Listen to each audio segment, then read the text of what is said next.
Descifrando el pasado. El Anticristo.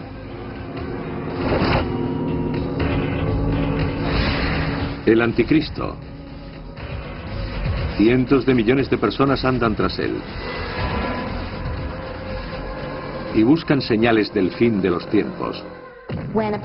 Cuando una persona con una serie de creencias abre el periódico, está buscando la posibilidad de que el Anticristo aparezca ahí. Hay mucha gente que cree que el Anticristo está vivo y preparado para ocupar su lugar en la secuencia de sucesos que desembocará en el fin de los días, como se predijo en el Apocalipsis. Observas el hecho de que Europa esté uniéndose y de que Israel sea hoy en día una nación que necesita paz.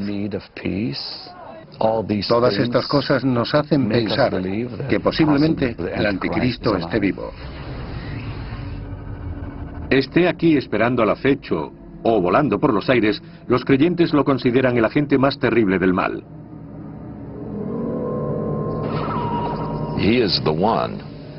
Es quien será poseído por Satanás. Y destruirá a niveles extraordinarios. Prosperará y llevará a cabo su voluntad. Se le ve como un símbolo de los tiempos. Estamos viviendo una época apocalíptica, el calentamiento global y ahora la creciente amenaza nuclear entre naciones. Es algo que realmente asusta. La situación en Oriente Próximo, la yihad. No son tiempos fáciles de vivir. Para muchos creyentes de la profecía, el final ya ha comenzado. Con la atención que el mundo presta a la aparición del Anticristo y el regreso de Cristo, creo que el tablero está listo para mover piezas.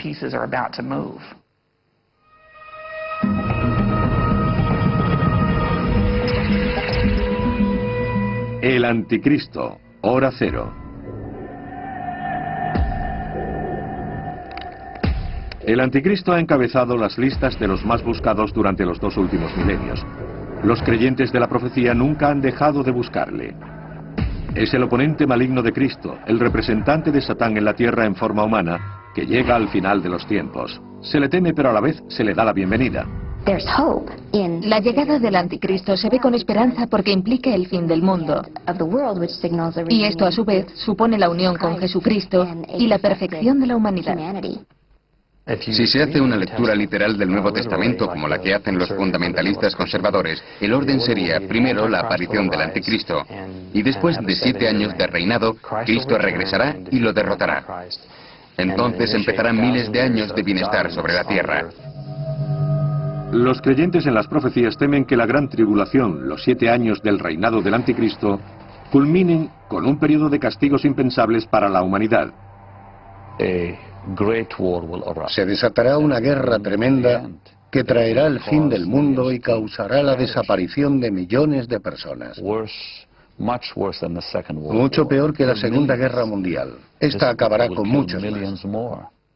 En poco tiempo, la mitad de la población mundial habrá desaparecido. Así no es extraño que algunos cristianos hayan estado siguiendo la pista de esta figura demoníaca a lo largo de la historia. Los creyentes han construido un perfil utilizando claves extraídas de la Biblia, principalmente del libro de Daniel en el Antiguo Testamento y el Apocalipsis en el Nuevo Testamento. Este cuerno tenía ojos como de hombre y una boca que hablaba con gran arrogancia. Daniel 7:8. El libro de Daniel predice incluso que este hombre tendrá la habilidad de hechizar con la oratoria. Hipnotizará al mundo a través de su fascinante forma de hablar. Y le fue concedida autoridad sobre toda tribu, pueblo, lengua y nación. Apocalipsis 13:7. Será una figura política que traerá paz al principio. También será una figura eclesiástica porque sustituirá a las religiones del mundo por la suya. La venida del inicuo irá acompañada del poder de Satanás, de todo género de milagros, señales y prodigios engañosos. Tesalonicenses 2:9. El Anticristo leerá las Escrituras, las citará y hará señales, maravillas y milagros. Para los creyentes en las profecías, el Anticristo es un criminal acusado de antemano por su delito.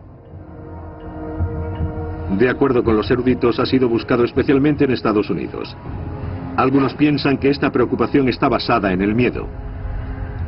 El anticristo es una figura que ha representado el miedo a un mundo en cambio. Un mundo que cambiará en detrimento de los cristianos. Pocos sucesos históricos han cambiado al mundo como el descubrimiento del Nuevo Mundo. Según se dice en Mateo 8, todo el mundo debe ser evangelizado antes del regreso de Cristo. Si miramos a México en el siglo XVI, al descubrirse el continente del Nuevo Mundo, hubo un resurgir del pensamiento apocalíptico, pues ya se podía evangelizar a todo el mundo, porque se había descubierto. En el siglo XVII los puritanos llegaron al Nuevo Mundo en busca de libertad económica y religiosa, pero también para convertir a los indígenas al cristianismo. A las pocas semanas de pisar tierra americana, estaban pasando hambre y necesitaron robar las provisiones a los indios. Poco tiempo después estalló el conflicto. Culminó con la matanza masiva de indios. No había otra forma más fácil de justificar esta persecución que comenzar a ver a los nativos como agentes del anticristo, como demonios en forma de indios. Al principio fueron objetivo de su interés evangélico. Ahora los indios eran sospechosos. El problema de los europeos fue que al encontrarse a los indios creyeron que eran el anticristo. La Biblia había sido utilizada para racionalizar la existencia de todas las personas de cualquier parte. Así que si nosotros éramos supuestos descendientes de Adán, ¿por qué no se nos mencionaba en la Biblia? En el siglo XVIII la etiqueta del anticristo se expandió hasta el enemigo extranjero. Durante la Guerra de Independencia, algunos políticos patriotas pensaron que quizá Jorge III era el anticristo. Se encuentran alusiones al anticristo desde los comienzos de la historia de Estados Unidos. La palabra anticristo se ha usado a lo largo de los siglos para describir a los enemigos, y muy a menudo se utiliza para deshumanizarlos y posibilitar la lucha contra ellos. Hasta la muerte, si era necesario. De Nerón a Napoleón, dictadores y déspotas siempre han sido imanes para aquellos que buscan al anticristo. En Estados Unidos en el siglo XX, los creyentes en las profecías centraron su atención en Europa, donde existía el temor a un déspota capaz de revivir el Imperio Romano. Habrá un cuarto reino fuerte como el hierro. Como todo lo rompe y destroza el hierro, así él romperá todo, igual que el hierro, que todo lo hace pedazos. Daniel 2:40. Durante 2 décadas en el siglo XX, muchos estuvieron convencidos de que esta profecía se había cumplido. Entre los cristianos fundamentalistas se sentía un miedo tremendo hacia Benito Mussolini como el posible anticristo. Había hecho renacer el Imperio Romano, como se había predicho que haría el anticristo. Pero incluso en la cima de su infamia, Mussolini tenía competencia. Entre muchos otros atributos, la habilidad de Hitler para la oratoria fue considerada por algunos como una señal del anticristo.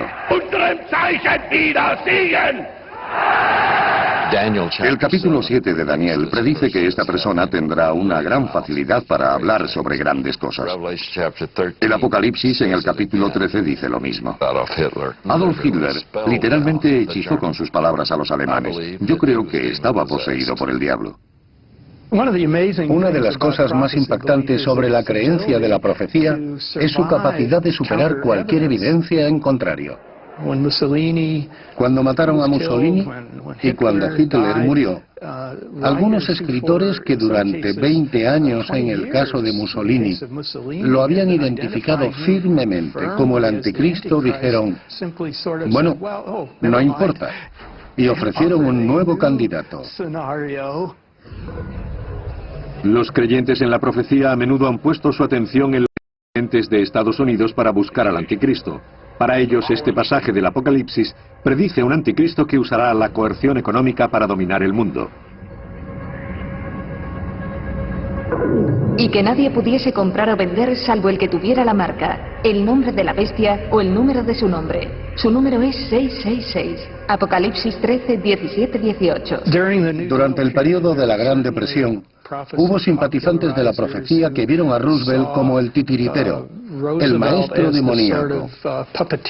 Cuando la Ley de Seguridad Social fue aprobada en 1935, dijeron: ahora podemos ver la naturaleza de este sistema demoníaco, porque todos seremos números, justo como predijo la Biblia.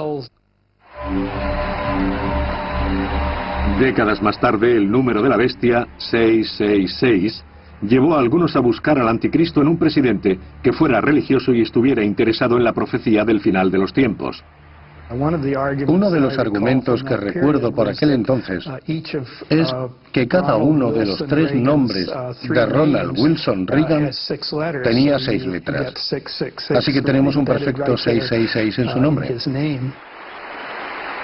Hay algo en estos elementos que parece un juego de mesa, gracias a tantas especulaciones. Existe cierta diversión en todo esto, y suele encontrarse en lo referente al mal y a la destrucción, que tienen más atractivo que lo que concierne al bien, a la paz y a todo lo demás.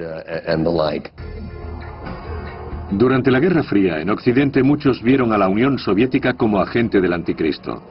Tras su desintegración, algunos comenzaron a mirar a los Estados Unidos como la única superpotencia. Muchos ven que el imperio de Estados Unidos comienza a manifestar todas las características del anticristo: poder aplastante, poder de control y poder unilateral.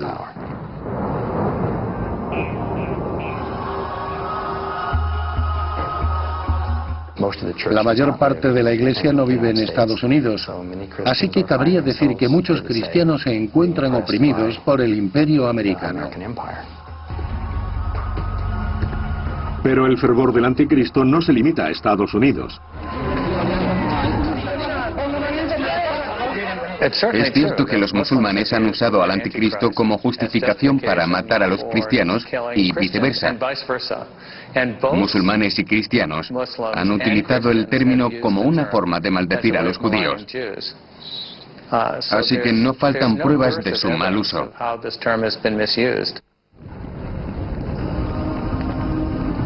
Aunque la etiqueta de anticristo ha sido aplicada muchas veces a los poderosos y a quienes no lo eran, a emperadores y a sus imperios,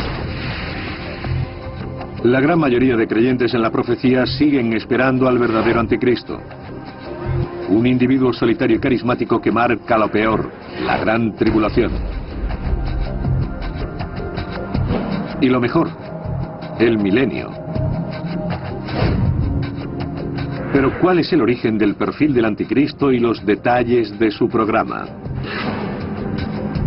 Sorprendentemente, muchas de las ideas más populares sobre el fin de los tiempos en la América actual tienen su raíz en el siglo XIX y proceden de la ideología de un influyente evangélico británico.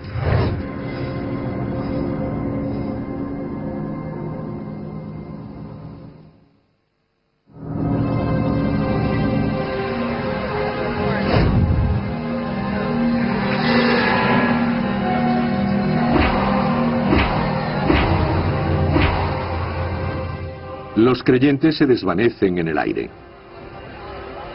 Un anticristo seductor promete la paz, pero persigue a quienes no lo siguen y provoca la Tercera Guerra Mundial.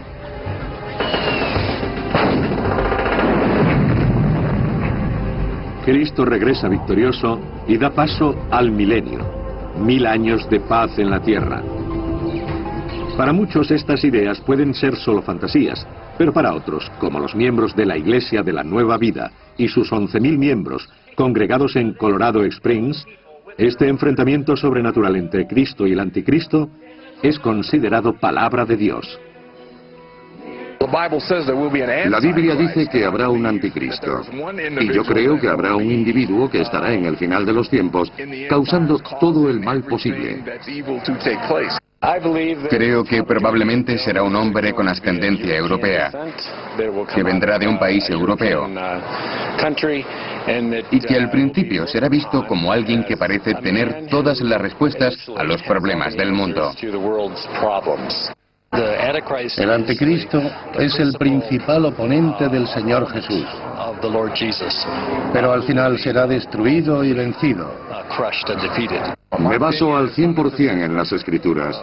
La Biblia es la palabra de Dios, y en eso creo. Miembros de la Iglesia de la Nueva Vida vienen a escuchar al pastor Ted Haggard predicar la obra de Cristo.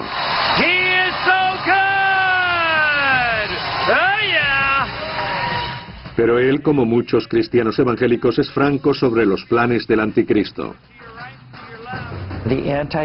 El espíritu del anticristo se encarnará en un cuerpo, y ese día será cuando el mundo viva momentos difíciles. El mundo buscará un líder significativo que una de nuevo a todos bajo el estandarte de la paz y la seguridad.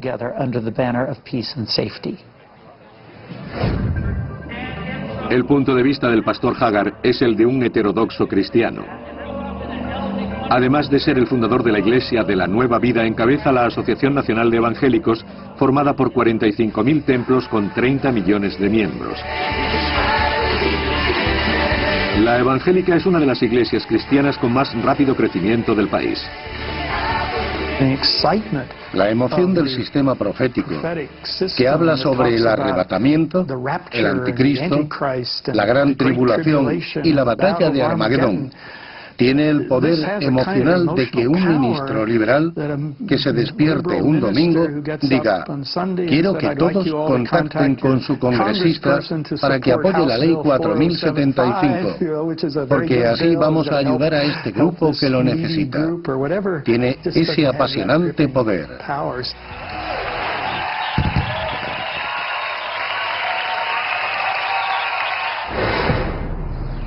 Pero esta imagen del fin de los tiempos no es una invención evangélica del siglo XXI. Y lo que es aún más sorprendente, los eruditos tampoco creen que sea una idea del siglo XX. Viene de la predicación evangélica y protestante del siglo XIX y principios del XX, las cuales relacionaban un número de escenas separadas del Nuevo Testamento, obteniendo un mito nuevo sobre el fin de los tiempos. Esta forma influyente de interpretación bíblica es llamada dispensacionalismo. Fue un invento de un solo hombre, John Nelson Darby, un evangélico británico del siglo XIX. Las enseñanzas de John Nelson Darby fueron llamadas dispensacionalistas porque dividió la Biblia en distintas eras o dispensaciones, como él las llamó. Pensaban que Dios había trabajado con la humanidad de distintas maneras, en distintas dispensaciones, y que lo hizo para unir los hombres en este proceso redentor. La innovación de Darby creó un supersistema bíblico, una nueva forma de leer las Escrituras que unificaba textos dispares, principalmente oscuros y apocalípticos como el libro de Daniel y el Apocalipsis, los cuales fueron ignorados por las principales iglesias protestantes. Un dispensacionalista leía la Biblia como un enorme rompecabezas. Tomaba distintas profecías de varios lugares, las unía y trataba de descifrar lo que pensaba que podía suceder con todo detalle. En sus expectativas se incluía un periodo de 7 años de plagas, persecución y horror en la tierra que estaría presidido por el anticristo. Después, Darby argumentó que la Iglesia no podría participar en esto. También dijo que debía ser arrebatada antes de comenzar la gran tribulación. Después nosotros, los vivos, los que quedamos, junto con ellos, seremos arrebatados en las nubes al encuentro del Señor en los aires. Tesalonicenses 1, 4, 17. Según los eruditos, esta historia transmitió y sigue transmitiendo un convincente mensaje. Para aquellos que quedaron atrás en este periodo de gran tribulación, los tiempos venideros serían terribles. Y por supuesto, los dispensacionalistas han estado utilizando esta idea desde que la inventaron para convencernos de que no necesitamos pasar por todo esto. No si aceptamos a Cristo, porque podremos liberarnos de eso. El dispensacionalismo se extendió rápidamente por Estados Unidos. Entre 1880 y 1940 había literalmente docenas de estas instituciones bíblicas por todo el país. Y podía decirse casi sin excepción que el dispensacionalismo era lo que se enseñaba en aquellas instituciones, donde preparaban durante años a cientos y miles de pastores, misioneros y educadores. El anticristo ha sido una parte fundamental de esta enseñanza y hoy está en el centro y al frente de esta guerra cultural. Hay un espíritu del anticristo que ha estado siempre en el mundo, cuya idea principal es que todo lo que tenga que ver con Cristo o con los cristianos es malo. El anticristo habla a esta comunidad. El anticristo es un estafador. Atraerá a los desprevenidos al lago de fuego y azufre, lejos de sus comunidades de fe. Muchos creyentes dicen que la llegada del anticristo es inminente. Si es así, ¿qué señales perciben y cómo se prepara el mundo para este reino del terror?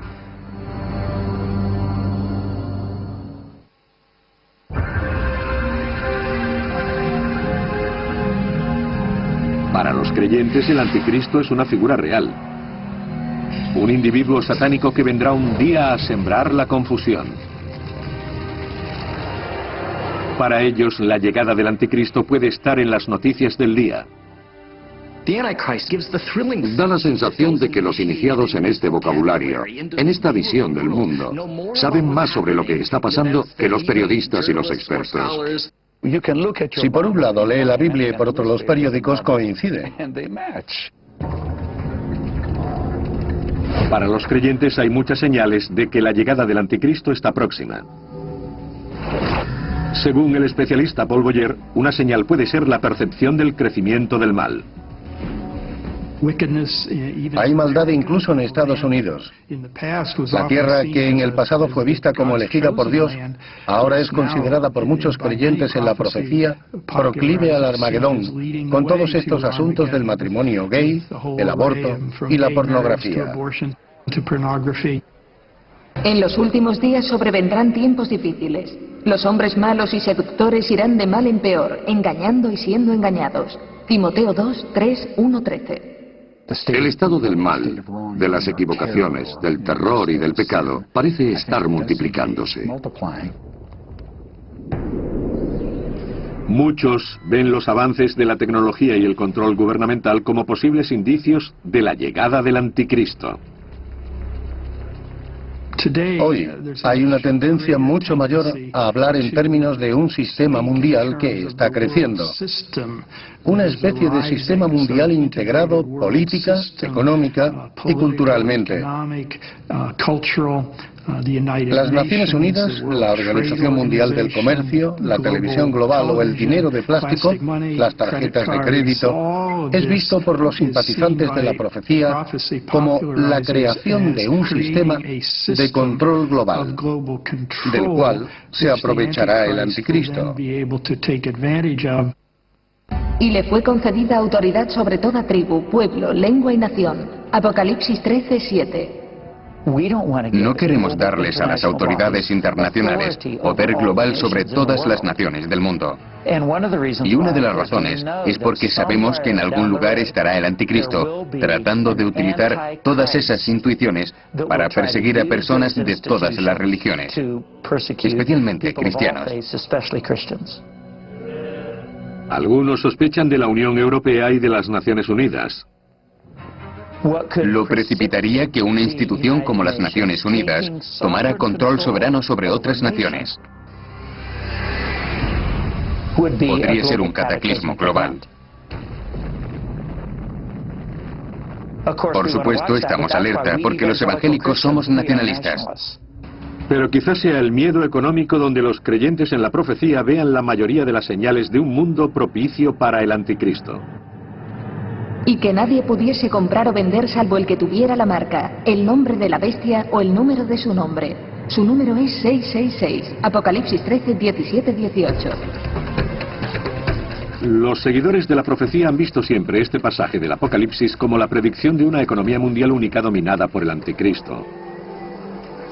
Este miedo cobró fuerza durante el último siglo por la creciente complejidad de la economía. Las cadenas de grandes almacenes eran parte del régimen del anticristo en los años 20 y 30. Parece extraño hoy porque no las consideramos una gran amenaza, pero entonces el pequeño comerciante perdía dinero por culpa de estas grandes cadenas. Cuanto más usamos la tecnología al comprar y vender, mayor es el miedo al inminente abuso del anticristo. La gente puede utilizar la tecnología del código de barras para manipular el poder del Estado y negar a otros sus libertades civiles, o usar el poder del Estado para negar a la gente su libertad de credo o de expresión, o bien la libertad de comprar cualquier artículo sin que nadie se inmiscuya. Los avances en seguimiento e identificación por medios informáticos se ven también como herramientas del anticristo. Cuando una persona jura lealtad al diablo, probablemente se le da un chip insertado en la mano o en la frente. Este chip lleva el prefijo 666, el cual identifica su número personal para que pueda comprar, vender u obtener un empleo.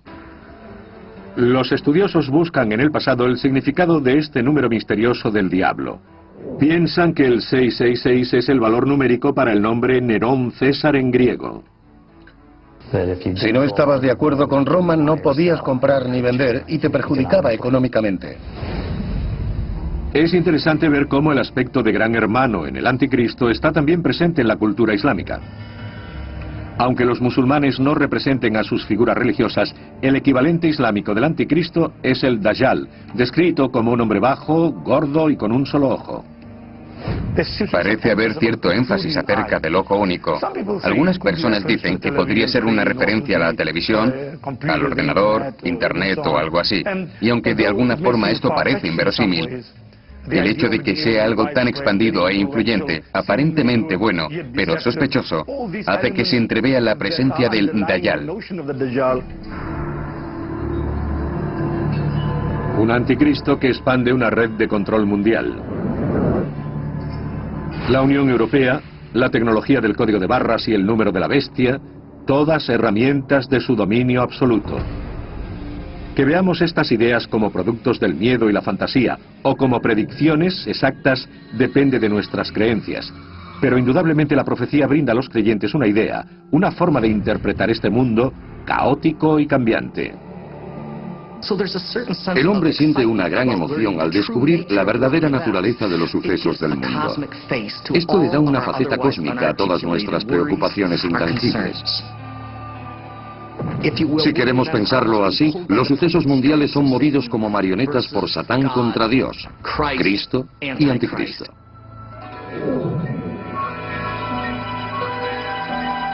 ¿Cuánto tiempo falta, según la predicción, para la nueva venida de Cristo y de su oponente, el Anticristo? ¿Es la creación del Estado de Israel en 1948 el mejor indicio del final de los tiempos? Y si la cuenta atrás ha comenzado, ¿cuánto nos queda?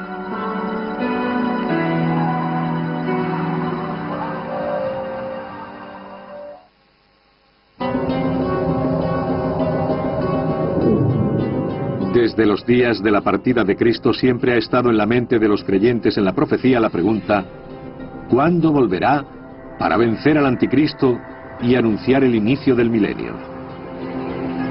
Muchos buscan en la Biblia los indicios del final de los tiempos. Un pensamiento profético ha venido a dominar sus cálculos. El renacimiento del Estado de Israel es la señal más fuerte. Es la señal de entre todas las demás de que estamos realmente cerca. Al cabo de años vendrás a la tierra salvada de la espada, recogida de entre muchos pueblos, sobre los montes de Israel. Ezequiel 38:8. Desde el principio de su doctrina, en 1830, los dispensacionalistas han predicho la refundación del Estado de Israel. Aprended la parábola de la higuera. Cuando sus ramas están tiernas y brotan las hojas, conocéis que el estío está cerca. Mateo 24:32. Dios muestra claramente que la higuera es su pueblo, Israel. Dice, cuando la higuera tenga nuevas hojas. Eso es lo que le sucedió a Israel en 1948. No nació, fue reinstaurado. Brotaron nuevas hojas.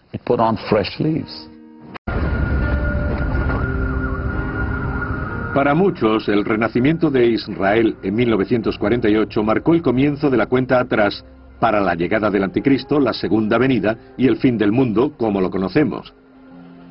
Piensan que la generación que presenció los acontecimientos de 1948 también presenciará el enfrentamiento de Cristo con el Anticristo.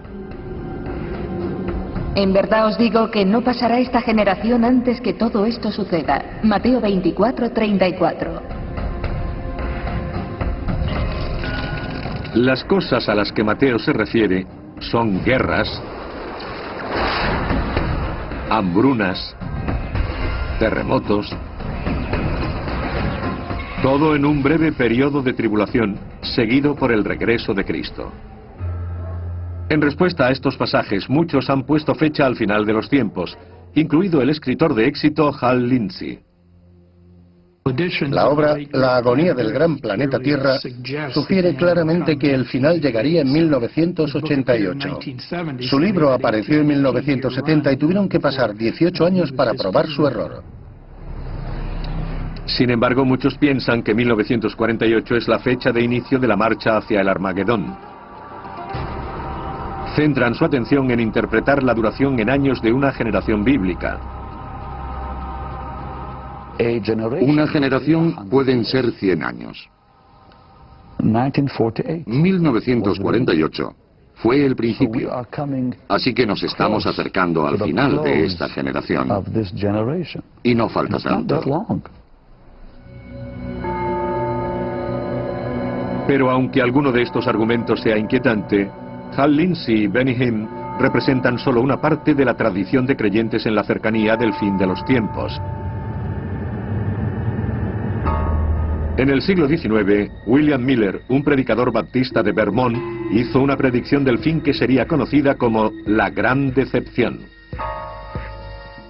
Prácticamente no había recibido educación. Era autodidacta y llegó a la conclusión de que Jesucristo volvería a la tierra hacia 1843 o 1844. Comenzó a predicar este mensaje por toda Nueva York y Vermont.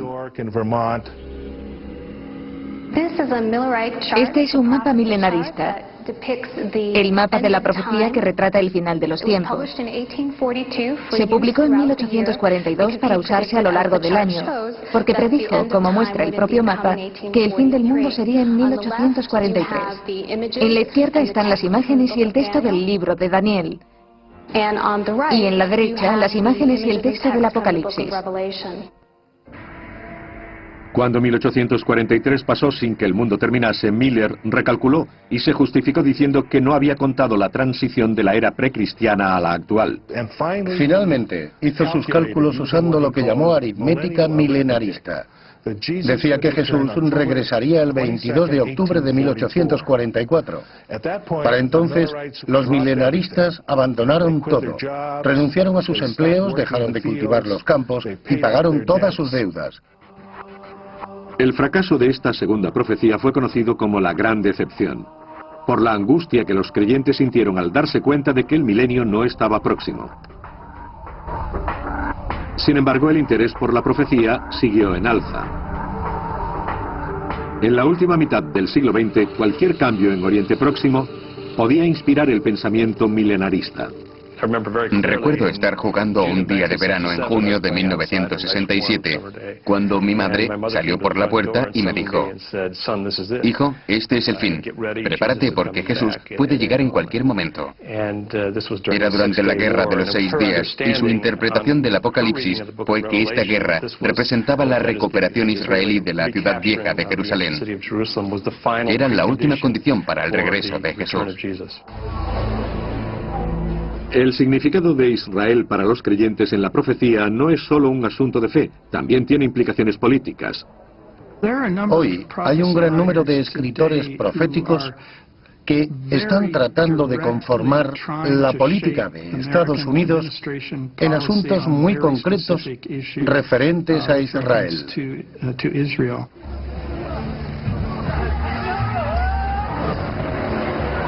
Los dispensacionalistas dirían que el anticristo llegará al caos de Oriente Próximo y llevará a la paz.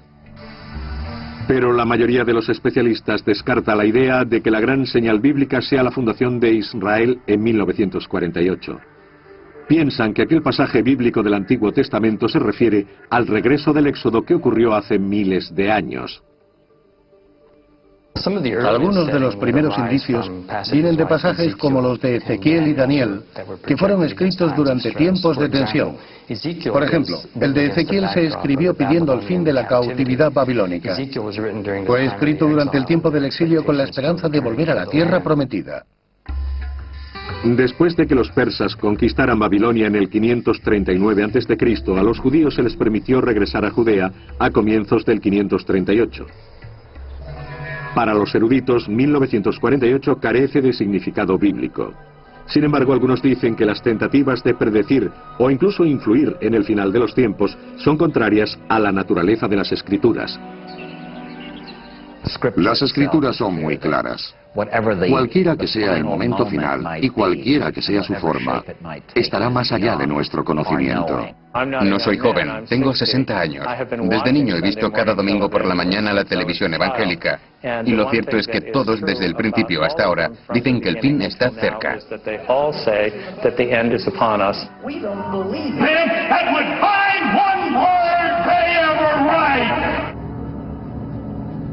Pero si el mundo como lo conocemos hoy es devastado por el anticristo, trayendo la batalla de Armagedón y terribles juicios de Dios, ¿quién podrá salvarse de esta situación? ¿Y quién podrá escapar de tan brutal castigo?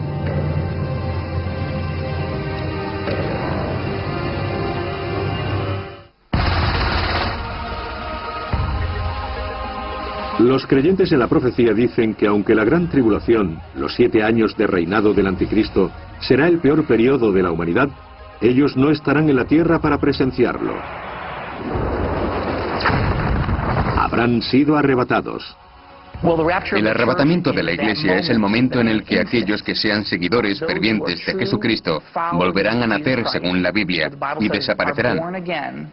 Serán arrebatados hasta los cielos para encontrarse con Jesús en el aire y ser llevados al paraíso. El origen del arrebatamiento se encuentra en la primera epístola de Pablo a los tesalonicenses, cuando dice que aquellos que están vivos se unen con los muertos en la resurrección. Pero Pablo no describe ningún Armagedón, lo cual creo que es parte de toda una noción popular de ese momento. Una vez que la Iglesia haya desaparecido, llegará el anticristo. El anticristo firmará un tratado de paz con Israel que durará 7 años. A los 3 años y medio romperá ese tratado y ocupará el templo judío, proclamándose a sí mismo Dios. Hará cesar el sacrificio y la oblación y habrá en el santuario una abominación desoladora. Daniel 9:27. Seguramente el mundo lo acogerá, honrará y respetará, y al final lo adorará. Y adoraron a la bestia diciendo, ¿quién como la bestia? ¿Quién podrá guerrear contra ella? Apocalipsis 13:4. De acuerdo con los creyentes, el anticristo, aunque tenga la apariencia de pacificador, será por naturaleza un perseguidor. Este hombre de paz será como Stalin, que vino a mejorar la vida de los soviéticos y mató entre 20 y 40 millones de ellos. Pero de acuerdo con esta descripción dispensacionalista, ¿quiénes serán los perseguidos por el anticristo? Los perseguidos serán desde un punto de vista evangélico aquellos que no hicieron ningún compromiso personal con Cristo, aquellos que no lo aceptaron. Algunos ven en ello un elemento de venganza. Si pensamos en nosotros como los fieles, podremos sentirnos más fieles y seguros viendo qué cosas terribles le sucederán a otros. Porque habrá entonces una tan gran tribulación cual no la hubo hasta ahora. Mateo 24:21. El anticristo dará muerte a todos aquellos que se nieguen a reconocerlo. Para entonces, todos los cristianos se habrán ido, habrán sido arrebatados. Así que perseguirá a los judíos que hayan creído en Jesucristo tras el arrebatamiento. Habrá un terrible holocausto para ellos. Lo que los dispensacionalistas dicen es que será la peor persecución en la historia del pueblo judío. Dios dejará caer terribles castigos sobre la tierra contra el anticristo y sus seguidores. Hambrunas, terremotos, guerras, epidemias, todo tipo de castigos divinos que exterminarán a una tercera parte de la población. Es imposible imaginar algo peor. Hay quienes señalan que este terrible escenario está dirigido a que los judíos reciban un brutal castigo. Según esta visión del mundo, los judíos están realmente en aprietos. El anticristo los perseguirá, y a excepción de un pequeño grupo que aceptará al Mesías, todos morirán a manos de Cristo cuando regrese. Así que el papel de los judíos y la actitud hacia ellos en este sistema de creencias es muy importante. Y también extremadamente alarmante. De acuerdo con los creyentes, al final el anticristo lanzará a sus ejércitos contra los oponentes en la batalla final del Valle de Megiddo en Israel. El anticristo, en la batalla de Armagedón, hará una coalición de las 4 esquinas del mundo, con todos los reyes de la tierra que marcharán con sus tropas hacia el Valle de Megiddo.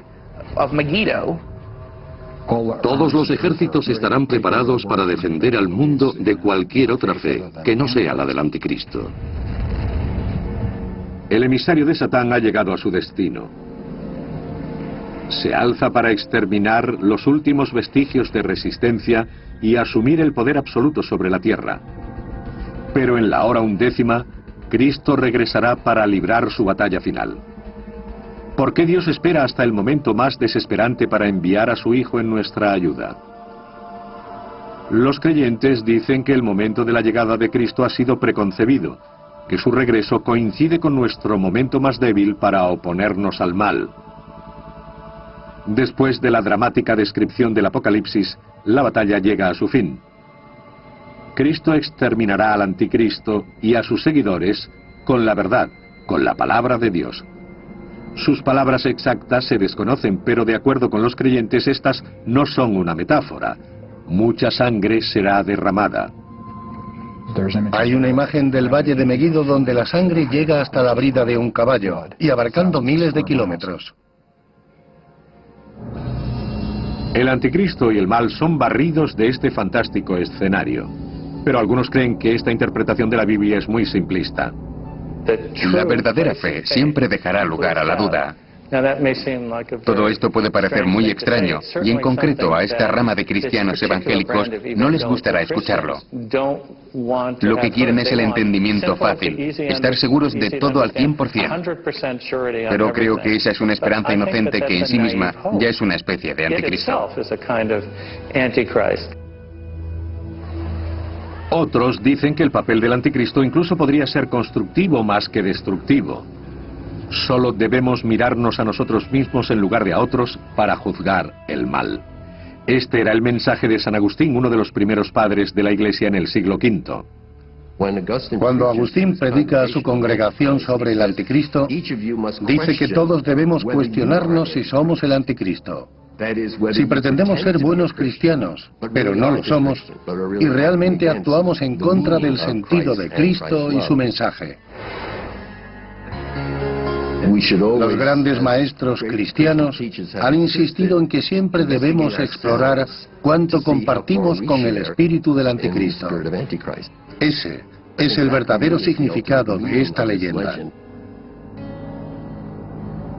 La controversia acerca de la naturaleza del anticristo, si es un agente externo del fin de los días o una representación de la lucha interna entre el bien y el mal, es tan antigua como el origen de la idea y no puede resolverse. Lo que está claro es que el anticristo, temido por unos e ignorado por otros, es otra vez una figura creciente y misteriosa en la conciencia del mundo.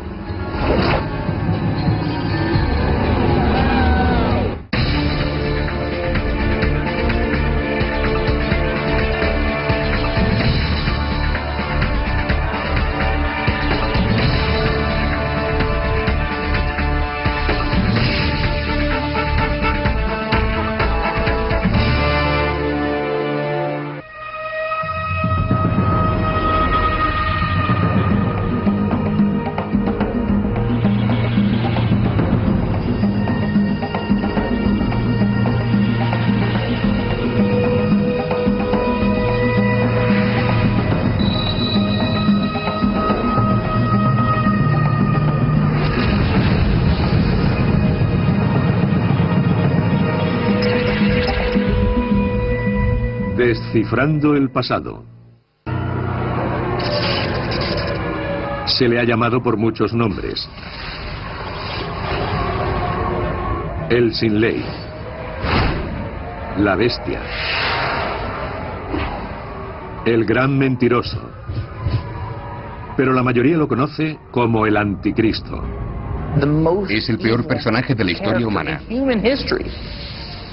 Ni siquiera Hitler y Stalin son comparables a él. Es el porqué de una visión apocalíptica de salvación y sacrificio compartida por millones de personas. El 40 o 50% de los estadounidenses dice que ellos creen en los elementos claves del final de los tiempos, que incluyen la llegada del anticristo. Es la figura central en la profecía más popular del mundo, el día del juicio final, y algunos dicen que conocen su personalidad. Si quieres encontrar al anticristo, busca a alguien muy atractivo, muy formado y brillante, alguien que conozca muchos idiomas. Sobre todo, representa una paradoja. El anticristo es el puro mal, pero hay colectivos que esperan su llegada. El anticristo va a ser agente de destrucción, de muerte o de catástrofe mundial. Y aún así, en las comunidades que creen en el apocalipsis, nada se aguarda con más esperanza y júbilo: la llegada del anticristo. Sea hecho o ficción, su papel es claro. El anticristo es el emisario humano de Satanás en la tierra. Y algunos dicen que las señales de su trabajo y presencia están entre nosotros. Creo que el anticristo está ahora muy vivo en alguna parte de Europa. Si lee la Biblia y ve las noticias, se dará cuenta de que coinciden. Es absolutamente increíble. Listos o no, vendrá. Pero, ¿quién es él? ¿El anticristo o un engaño de masas?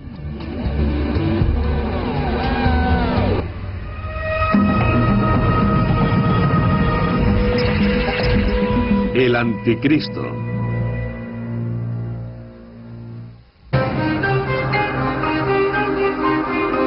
El fin del mundo. Para muchos de nosotros es sobrecogedor. Algo que esperamos esté fuera de nuestro horizonte, más allá del alcance de nuestras vidas. Para otros el fin puede ser más concreto. Crece el temor de que un hecho catastrófico, quizás una guerra nuclear, haga el planeta inhabitable. Pero hay otro grupo formado por decenas de millones de estadounidenses para quienes las señales del anticristo y el fin del mundo son bien recibidas. Eso es porque les indica la segunda venida de su Dios. Estos cristianos comparten una visión muy concreta, profética, apocalíptica del fin. Empieza con un milagro llamado el arrebatamiento. En un momento, aquellos que sean verdaderos seguidores de Jesucristo, según la Biblia, renacerán. Serán arrebatados. Llegarán por los aires para encontrarse con Jesús e irán al cielo. Imagine un alto porcentaje de la población del mundo que desaparece. Si los verdaderos creyentes desaparecen directamente de sus automóviles, estos chocarán, los aviones se estrellarán y los barcos se hundirán. Será el caos. Cuando llegue el arrebatamiento, también lo hará el peor periodo de la historia humana. El arrebatamiento da pie a la fase en la que el anticristo aparecerá como un salvador y estabilizará un mundo en desorden. Pero aquellos que queden atrás estarán sujetos a horrores inimaginables. La gente se derretirá, sus ojos se fundirán, sus caras se destruirán y quedarán al descubierto. Eso cuentan las profecías. No va a ser un fin agradable. Será el fin de la historia de la humanidad. El mundo empezó. El mundo como lo conocemos acabará y habrá una transición. Esta transición agónica la conocen sus creyentes como la Gran Tribulación. Forma parte de un sistema de interpretación bíblica llamada el dispensacionalismo, favorecido por algunos evangélicos y fundamentalistas. Según este sistema, habrá un periodo de 7 años que culminará con el sufrimiento indecible que traerá consigo el antagonista de Cristo, el anticristo. Desde 1830 hasta el tiempo presente hay enseñanzas bastante consistentes sobre el anticristo. Se cree que este sería una personificación del mal, una especie de mesías satánico que llegaría al poder al final de la presente era histórica. Unificará el mundo. Habrá una especie de gobierno, una moneda y una religión globales. Dios vertería entonces juicios terribles sobre la tierra contra el anticristo, contra sus seguidores, y serían destruidos millones de ellos. Habría intentos de acabar con Israel. La batalla de Armagedón sería uno de ellos. Se verán imágenes del valle de Megiddo lleno de sangre a la altura de las bridas de un caballo, cubriendo millones de metros cuadrados. ¿Cuánto faltaría para esta visión horrenda de matanza y justicia? No queda mucho para el consuelo según quienes creen que el fin está cerca. Es como si estuviéramos saltando obstáculos hacia algún lugar. ¿Estamos más cerca del fin de lo que pensamos?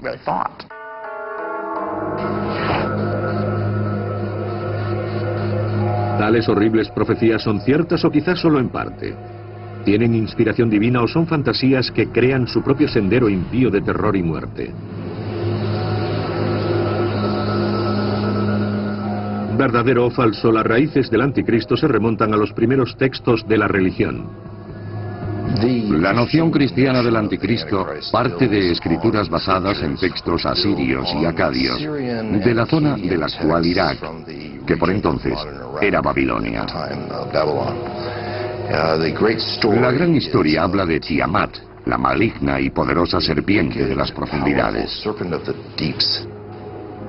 Como Satanás, Tiamat se rebela contra los dioses más poderosos, pero es derrotado por Marduk, el dios protector de la ciudad de Babilonia. Después de matar a Tiamat, Marduk crea el universo a partir de trozos de su cuerpo, un todo bueno hecho de partes malignas. De ahí parte la creación del orden, el principio de la civilización. Otras religiones antiguas tenían también como eje esta mezcla entre el bien y el mal. El dios Pele era responsable del volcán, pero en Polinesia el volcán tenía algunos aspectos positivos. Así que aquí tenemos un dios a cargo de dos cosas. Las culturas de los indios americanos normalmente hablan de un equilibrio entre las cosas. El mismo fuego que calienta también puede quemar la mano. La diosa hindú Kali es un ejemplo especialmente acusado de una deidad con naturaleza mixta. Tiene 4 brazos, y 2 de ellos sostienen lo que se podría llamar instrumentos de muerte. Y la otra mano en el fondo está abierta, lo que significa que está ofreciendo dones. Ella es la señora de la muerte y la destrucción, y la dadora de vida y compasión. Lo que tenemos es una fusión dinámica, donde muchas calidades están unidas en una figura, al contrario de lo que conocemos en Occidente, donde todo está separado. Algunos estudiosos creen que fue la transición al monoteísmo lo que polarizó el bien y el mal. Según un punto de vista, elementos importantes de este cambio ocurrieron alrededor del 600 a.C. en el actual Irán, con una nueva religión llamada zoroastrismo, y que un día llevaría a Dios contra Satán, el Cristo y el anticristo que encontramos en la cristiandad. Dividió el mundo en el bien y el mal, como un enorme combate de boxeo cósmico. El profeta Zoroastro, también conocido como Zaratustra, declaró que un solo y benévolo Dios, conocido como Ahura Mazda, era el Rey Supremo. En cuanto uno establezca que hay pura bondad, pura luz, ¿dónde estará la oscuridad? Porque no desaparecerá. Según Zoroastro, había otra fuerza en el universo. Él articuló las fuerzas malignas dentro del mundo como Angra Mainyu. Y a Angra Mainyu se le atribuyen todas las criaturas molestas del mundo que nos traen plagas y epidemias. ¿Podría ser Angra Mainyu el precursor del anticristo? Los estudiosos señalan que Zoroastro estableció un final de los tiempos similar a lo que aparecería en la cristiandad. Sería una última confrontación entre el bien y el mal. Esta batalla sobrenatural del fin de los tiempos es el drama central del anticristo. Hay una distinción que es bastante novedosa, donde viene esta noción de que todo lo bueno sea asociado con Dios y todo lo malo con el diablo. Algunos estudiosos creen que el zoroastrismo influyó en el judaísmo y finalmente en el cristianismo. Después de la caída de Jerusalén ante los babilonios en el 586 a.C., miles de judíos fueron deportados a Mesopotamia. Cuando los persas conquistaron Babilonia en el 539, los judíos desterrados entraron en contacto con las nuevas religiones. La bestia, el dragón del caos, el traidor. Tales eran las metáforas que las sociedades antiguas usaban para referirse al maligno. ¿O eran manifestaciones literales de la figura del mal? De cualquier modo, ellos sentaron las bases para un nuevo arquetipo de mal en el final de los tiempos. Un anticristo que los creyentes pronto encontrarían acechando en las páginas del libro de Daniel. ¿Pero este texto se refiere realmente al anticristo o a una figura histórica que pisó la tierra hace más de 2000 años? El Apocalipsis. La palabra conjura imágenes del fin del mundo. El caos. La destrucción masiva. Un catastrófico enfrentamiento final entre Cristo y el Anticristo. Pero tales asociaciones son sorprendentemente diferentes del significado griego original de Apocalipsis, que es sencillamente revelar. Con ello queremos decir que revela los planes de Dios para el fin de nuestro mundo, para castigar al malo y premiar al justo. Muchos textos apocalípticos fueron escritos entre el siglo II a.C. y el segundo de nuestra era, durante un periodo de persecución de los judíos y después de los cristianos. Algunos han formado parte de la Biblia. Para demostrar la existencia del anticristo, los creyentes en la profecía vuelven a menudo a la Biblia hebrea y a los textos apocalípticos del libro de Daniel. La palabra anticristo nunca aparece en el libro de Daniel, pero se refiere a un príncipe despótico que vendrá en una época turbulenta. El mundo vivirá momentos duros y estará buscando a un líder elocuente que pueda unirlo bajo el estandarte de la paz y la seguridad. Traerá la prosperidad al mundo. Él quiere que afecte a las economías del mundo de una manera positiva.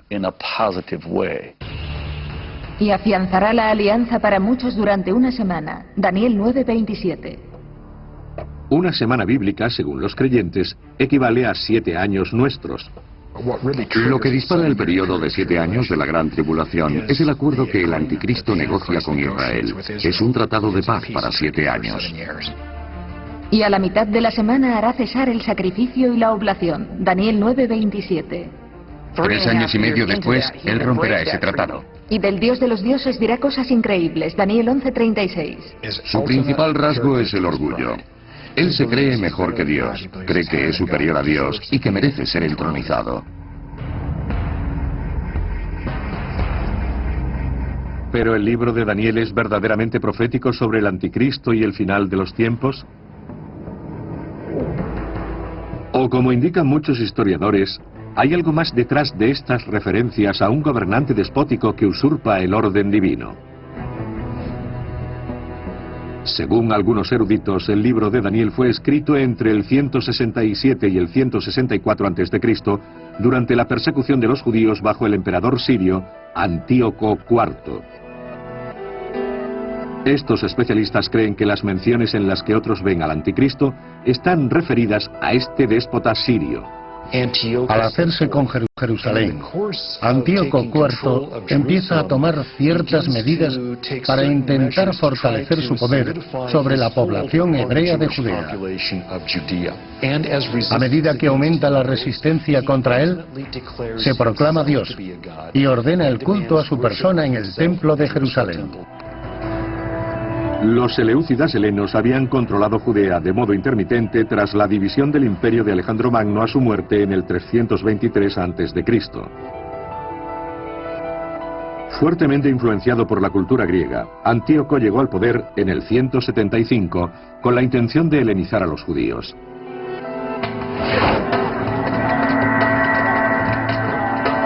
En el 167 los judíos se negaron a someterse a Antíoco y empezaron una guerra conocida como la sublevación de los macabeos.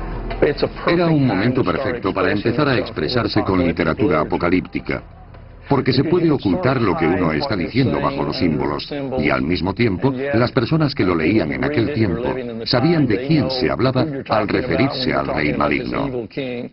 En Daniel 7, Daniel tiene una visión en la que hay varias bestias mitológicas saliendo del mar.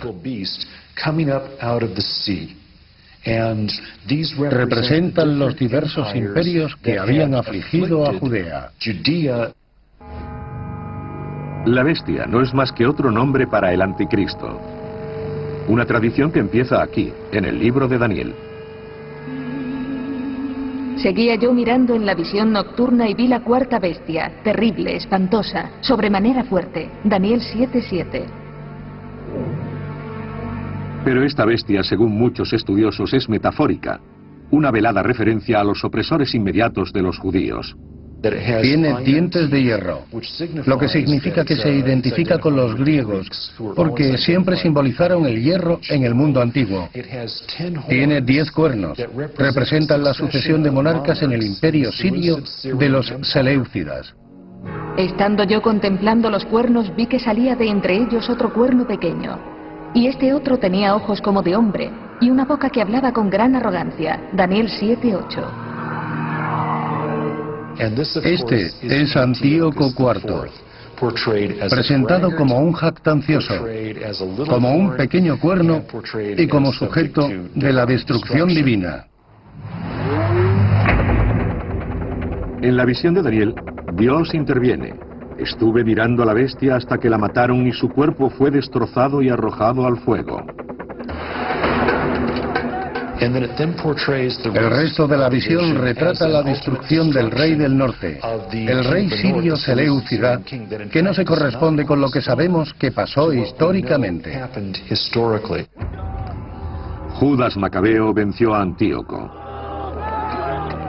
Pero es aquí donde lo narrado por Daniel diverge de la historia. Muchos de los detalles relativos a la derrota son inexactos. Y algunos especialistas creen que el libro debió de haberse acabado antes de la victoria total en diciembre del 164 a.C. Sin embargo, señalan que el libro de Daniel cumple las funciones tradicionales de un texto así. Tenemos las 3 ideas principales. Primero, un retrato de la persecución según esta comunidad. Segundo, una promesa de que los responsables de la persecución serían castigados. Y tercero, que habría una exaltación de aquellos que permanecieran fieles. Los defensores de la profecía rebaten esta lectura histórica de Daniel. Centenares de profecías del Antiguo Testamento, anunciadoras de la venida de Jesús, hecho niño en Belén, se cumplieron literalmente. Luego, ¿por qué esas y algunas del Antiguo Testamento sobre la segunda venida y el anticristo no podrían cumplirse? Pero los eruditos afirman que la profecía no es el centro de la literatura apocalíptica. La literatura apocalíptica no se escribe realmente para predecir el futuro. Eso puede parecer algo terrible. Las personas leían los textos apocalípticos para intentar entender su situación presente, porque las cosas no iban bien para los justos. ¿El libro de Daniel es historia o profecía? ¿Es el estímulo para los judíos oprimidos del siglo II a.C. o el trabajo de un visionario sobre el fin del mundo? El debate es típico de la controversia acerca de muchos de los textos apocalípticos de la Biblia. Y en ninguna está tan viva como la que afecta al Apocalipsis del Nuevo Testamento.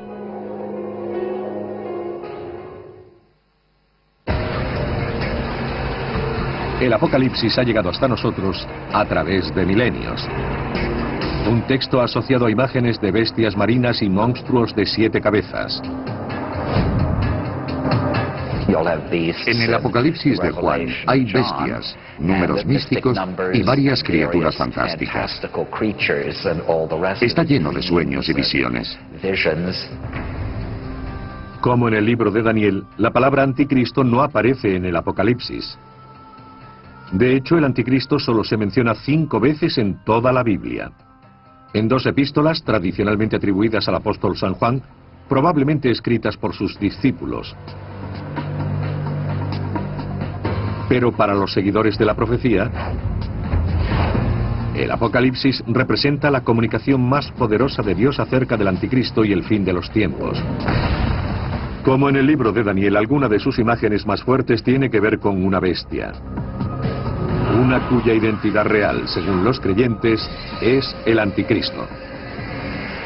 Dios se lee una boca que profiere palabras llenas de arrogancia y de blasfemia. Apocalipsis 13:5.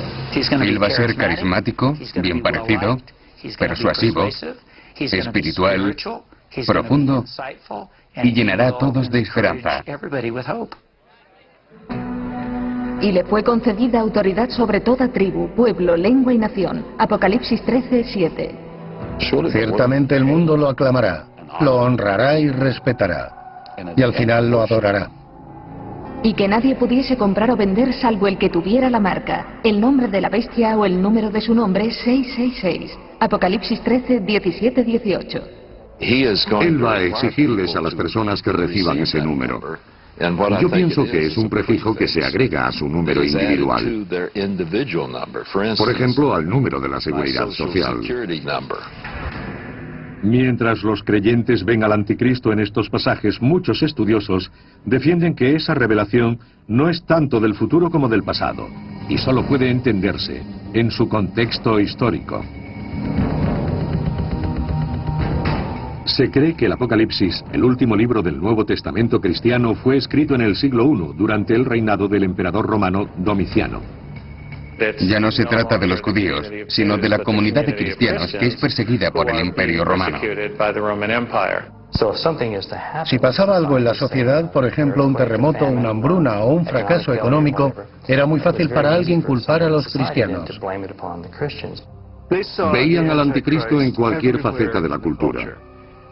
Veían que les decía, para servir en el ejército romano hay que rendir culto a la estatua del emperador. Entre tanto, la liberación no llegaba. Textos del Nuevo Testamento, como las epístolas a los tesalonicenses, anunciaban que Cristo volvería en vida de los lectores del siglo I. Esas profecías no se cumplieron. Han pasado 2 generaciones desde la muerte de Jesús y el fin no ha llegado. El anticristo ayuda a explicar por qué. Aún hay fuerzas demoníacas actuando. En este contexto de perplejidad y dudas sobre la segunda venida de Jesús, San Juan escribe el Apocalipsis hacia el año 95. Desterrado en la isla griega de Patmos por predicar el Evangelio, San Juan habló de la revelación a las 7 iglesias cristianas de Asia Menor, en la actual Turquía. Me paré sobre la arena del mar y vi cómo salía del mar una bestia. Apocalipsis 13:1. Nos encontramos con que uno de los administradores de la obra de Satanás en la tierra es la bestia de los mares. El pueblo hebreo nunca fue gente de mar, pertenecía a una cultura basada en la tierra. Cualquier cosa que viniera del mar era extranjera, sospechosa y normalmente mala. Vi a la primera de las cabezas como herida de muerte, pero su llaga mortal fue curada. Toda la tierra seguía admirada a la bestia. Apocalipsis 13:3. Apunta concretamente al emperador romano Nerón, del que se creía que se había suicidado, y a quien se identificó entonces con esa cabeza herida. Nerón es una figura muy notoria en el mundo grecorromano. La herida de Nerón fue autoinfligida. Se apuñaló en el cuello hasta la muerte en el año 68. Pero 4 años antes adoptó el papel del anticristo, crucificando a los cristianos, echándolos a los leones y quemándolos por la noche en sus jardines. Nerón culpó a los cristianos del incendio de Roma. Los ató a maderos clavados en el suelo, vertió aceite sobre ellos y los usó como antorchas. Tan poderoso y horrible era Nerón que algunos creyeron que resucitaría de entre los muertos, como Cristo. Existe una línea de interpretación de este texto, que Nerón regresaría como se esperaba que lo haría Jesucristo. Más que implicar solo a Nerón, los eruditos defienden que muchos pasajes del Apocalipsis se refieren ante todo a Roma. Juan usa tres símbolos principales para destacar lo que es erróneo o malo en la sociedad romana. El primero es la bestia del mar.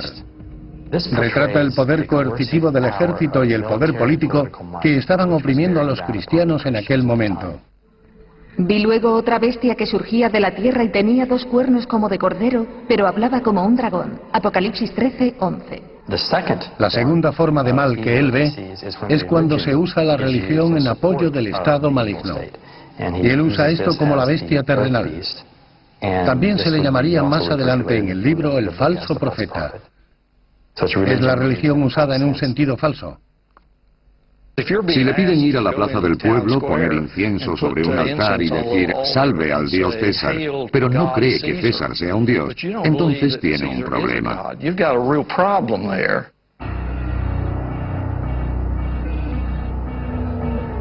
Y que nadie pudiese comprar o vender salvo el que tuviera la marca, el nombre de la bestia o el número de su nombre 666. Apocalipsis 13:17-18.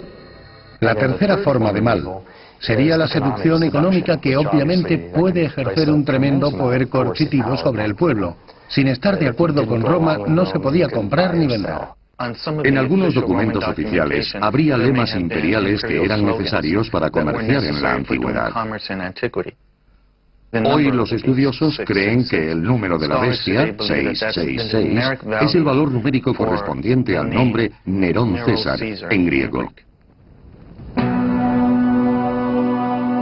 Es posible leer el Apocalipsis como alegato contra el poder romano, o más proféticamente como la evidencia de un próximo anticristo. Pero ¿hay otra manera de interpretar este texto? Pienso que la revelación podría entenderse como una presentación del profundo contraste simbólico entre el bien y el mal dentro de nosotros. Este tipo de símbolos viven y nos piden cuestionarnos cómo se hallan el bien y el mal en nuestras propias actividades. Lo que sí nos dice es que a menudo en la historia las personas buenas sufren cosas malas. Pero la fe dice que el bien acaba triunfando. Aparentemente no sin innumerables victorias del mal. Desde la Edad Media, persecuciones y cruzadas contra el anticristo llevarían a la matanza de incontables inocentes.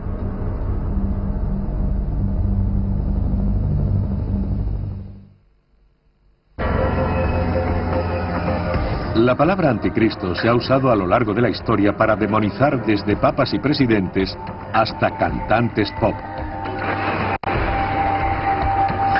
Ha sido un grito de llamada y una sentencia de muerte,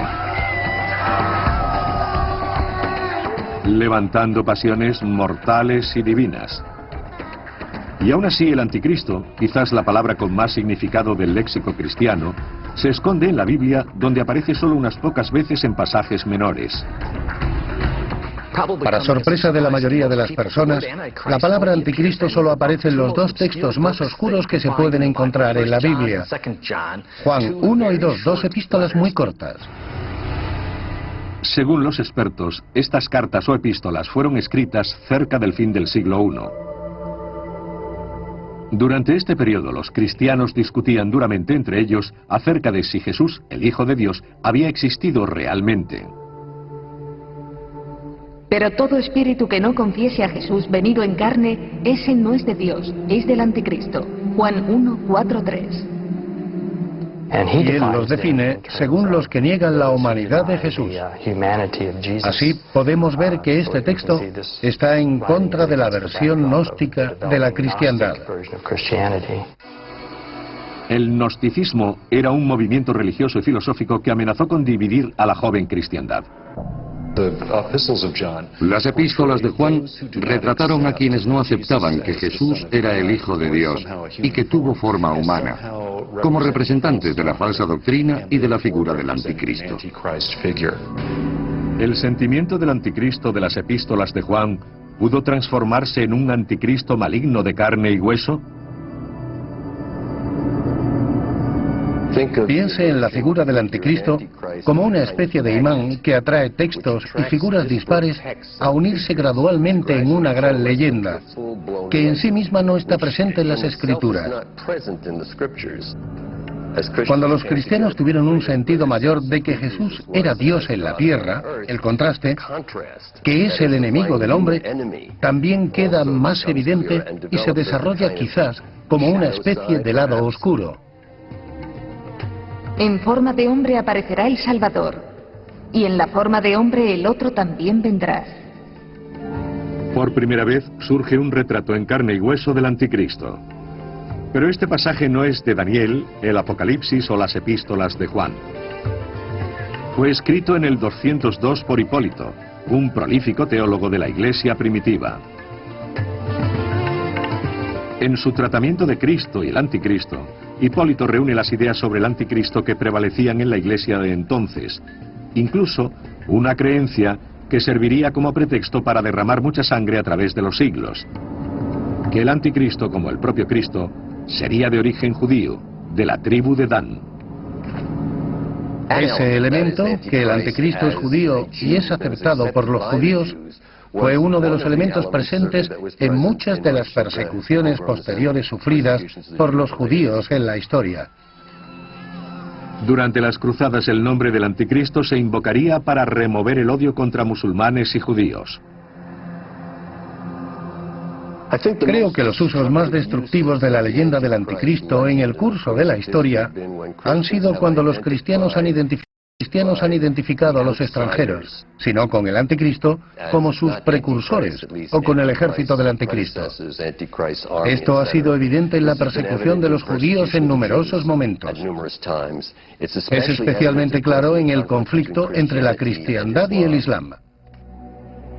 Durante la primera cruzada lanzada por el Papa Urbano II en 1095, hordas de campesinos, la Cruzada del Pueblo, devastaron asentamientos judíos a lo largo del Rin. En la conquista de Jerusalén en 1099 hubo una gran matanza de musulmanes y judíos en la ciudad. El elemento apocalíptico en las cruzadas tuvo gran importancia, quizás aún más después de que la ciudad de Jerusalén fuera reconquistada por los musulmanes en el año 1187. La reconquista de Jerusalén por Saladino en 1187 alimentó la creencia de que él era el anticristo. De forma interesante, los musulmanes también tienen una figura del anticristo llamada el Dajjal. Aparece hacia el siglo IX en el Hadith, una recopilación de hechos y dichos de la vida del profeta Mahoma. Es la idea de que realmente no es un Cristo, pero que intentó dar una imagen de líder, de Mesías. La propia palabra Dajjal significa en árabe el que engaña o gran mentiroso, alguien que es un falso Mesías. Y esta noción también se encuentra en los textos bíblicos. Existe la idea clara de que el concepto de Dajjal se refiere a esta noción del anticristo. Durante la Reforma Protestante del siglo XVI, la palabra anticristo se usaba incluso para atacarse entre cristianos. Los reformistas lo encontraron favorable para justificar su ruptura con el catolicismo. No había nada más fácil que ver al Papa como el temido anticristo. El Papa les devolvió el favor y empezó a señalar a cada uno de los reformadores protestantes como agentes del anticristo en la tierra. El poder de señalar al anticristo resultaba muy seductor, sobre todo en forma de profecía. A mediados del siglo XVI, Nostradamus, el famoso médico y vidente francés, escribió versos enigmáticos en los que los intérpretes dicen identificar a 3 anticristos. Una de las más famosas cuartetas de Nostradamus trata de Napoleón. En la centuria octava, cuarteta primera dice: en Pau Ney Lorón habrá más fuego que sangre. Pau, Ney y Lorón está formado por 3 pueblos pequeños en el sudoeste de Francia. Y alternando el orden de las letras se lee con bastante precisión Napoleón. Hitler fue el segundo anticristo. Se refieren a él como Hister, que era una forma antigua de llamar al río Danubio. Aunque puede parecer impresionante, la mayoría de los críticos afirma que las profecías de Nostradamus son tan ambiguas que siempre se puede encontrar un hecho que encaje con el paso de los siglos. Como la cuarteta en la que Nostradamus identifica al tercer anticristo como una figura maligna llamada Mabus. Los creativos intérpretes han afirmado que el último anticristo puede ser desde Saddam Hussein hasta el presidente ruso Vladimir Putin. Hay un gran cuento a lo largo de la historia que yo llamo pon la cola al anticristo.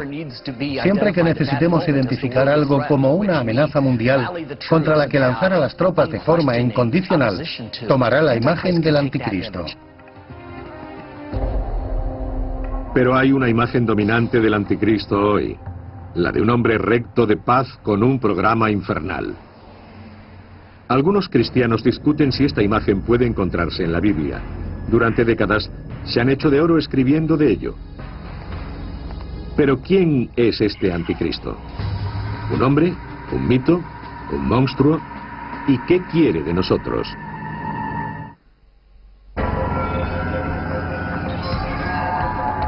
La historia del anticristo ha crecido libro a libro, siglo tras siglo.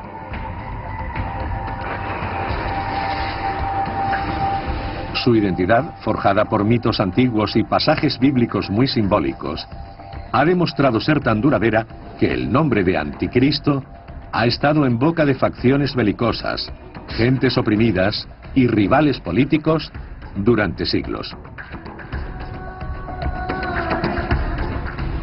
Para anticipar quién y qué podría ser el futuro anticristo, solo hay que mirar lo que él ha sido. ¿El anticristo será un enemigo externo? ¿Un enemigo interno de la Iglesia o estará entre nosotros? ¿Tendrá unos pocos años o muchos? ¿Será un terrible persecutor al que debamos temer? ¿O será principalmente un fraude religioso? En cierto sentido, el anticristo es todas estas cosas, y cada una de ellas en variada proporción, como ha esbozado la historia durante 2000 años. Quien quiera o lo que quiera que sea, la creencia en el anticristo y la profecía del fin del mundo está de nuevo en alza. Hay algo en los sucesos apocalípticos que fascina a las personas. Existe un sentido de que el mal está creciendo. Y esta lucha entre el bien y el mal puede estar alcanzando un punto catastrófico.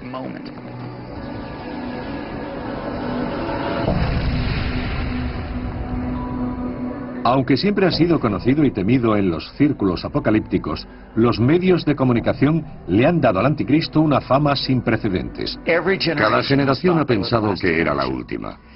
La diferencia está en que ahora tenemos cadenas de televisión y la distribución mundial de novelas que promueven esas ideas. Así, cuando tenemos una idea, sobre todo los cristianos de Estados Unidos, podemos distribuirlas a todo el mundo al instante. De hecho, el anticristo hizo una de sus mayores incursiones entre el gran público con la publicación en 1970 de un pequeño libro que popularizó una fundamentalista y evangélica versión del fin del mundo. Probablemente la persona a la que haya que señalar sea Lindsay. Su obra, La agonía del gran planeta Tierra, publicada en 1970, se ha perpetuado edición tras edición. Creo que este texto, más que cualquier otro, ha popularizado un conjunto bastante común de expectativas y miedos relacionados con la noción del anticristo. Va a ser atractivo, inteligente. Va a tener una inteligencia sobrenatural y poderes sobrenaturales.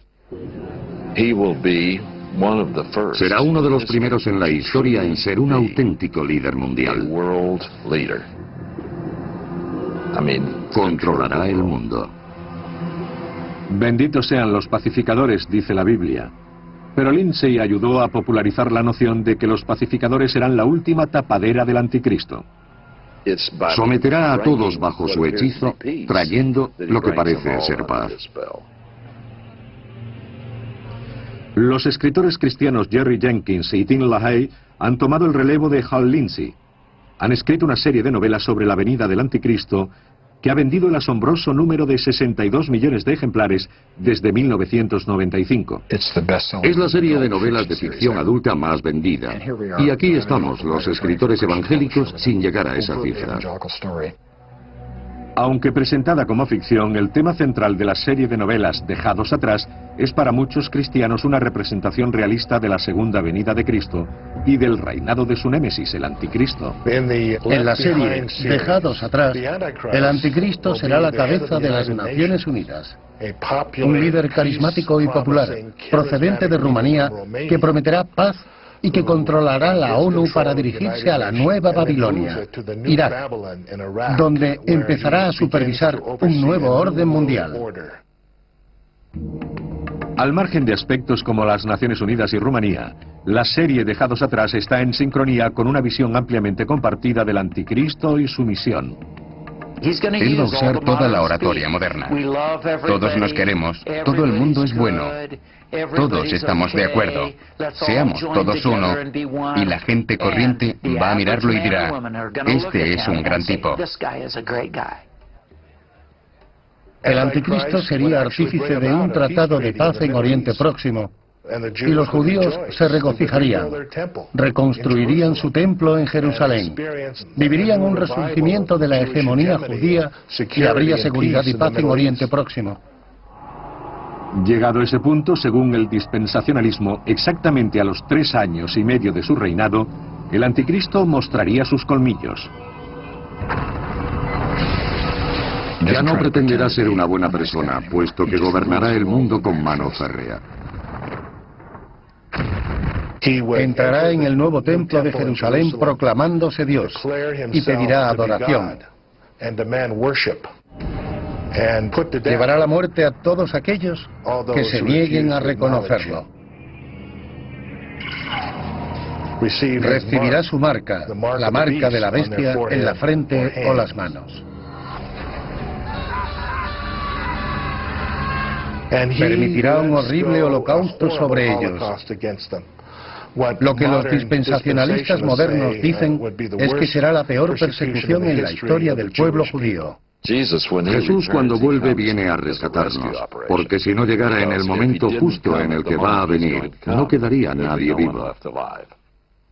Será la segunda venida de Cristo, al final de esta tribulación, cuando el Anticristo será abatido. Sus fuerzas sufrirán la derrota. Los judíos supervivientes recibirán finalmente a Jesús como su Mesías, y Jesús establecerá el trono de David en Jerusalén. No sorprende que este complejo panorama no convenza a todos. Es una visión del mundo realmente sobrenatural. En lugar de intentar entender nuestra propia implicación en los sucesos o en las ambigüedades de la vida, todo se explica en términos absolutos del bien contra el mal. Pero si los textos apocalípticos no son profecías literales, ¿qué importantes mensajes pueden seguir encerrando? Pienso que además contesta a algo muy arraigado en la condición humana. El intento de dar sentido a nuestra historia y a encontrarnos en el lado del bien, en medio de tanto conflicto.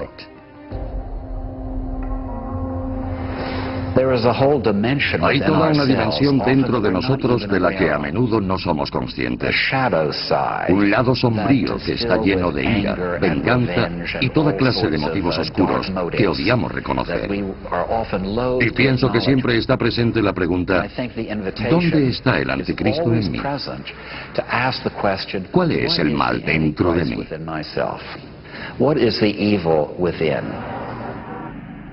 Determinar si el Anticristo es físicamente real,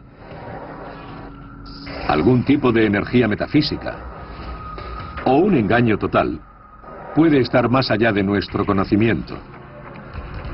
Pero lo que sí podemos afirmar es que el Anticristo abarca cada vez más espacio en nuestro horizonte. Sus pisadas se acercan con cada década que pasa.